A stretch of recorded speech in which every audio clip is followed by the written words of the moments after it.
Maintenance cases లో husband or wife ఇద్దరు parties కూడా ఇన్కమ్ అఫిడవిట్ తో పాటు 3 years bank statement, income tax returns or any other financial documents submit చేయాలి. కానీ చాలా సార్లు హస్బెండ్ ఆర్ వైఫ్ వాళ్ళ యొక్క ఇన్కమ్ అండ్ అసెట్స్ ని ఇంటెన్షనల్లీ హైడ్ చేయడానికి ఇన్కంప్లీట్ అఫిడవిట్ ఆర్ సగం ఫైనాన్షియల్ డాక్యుమెంట్స్ కోర్టులో సబ్మిట్ చేస్తూ ఉంటారు. అలానే మీ హస్బెండ్ ఆర్ వైఫ్ కూడా మెయింటెనెన్స్ కేసులో ఇన్కంప్లీట్ అఫిడవిట్ ఫైల్ చేస్తున్నారా?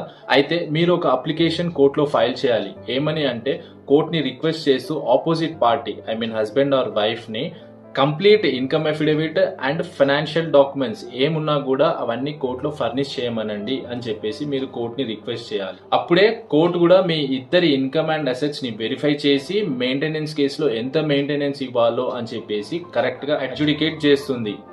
డిసైడ్ చేసి మెయింటెనెన్స్ ఎంత ఇవ్వాలో అనేది క్లారిఫై ఇస్తుంది. సో ఇలాంటి మ్యాట్రిమోనియల్ డిస్ప్యూట్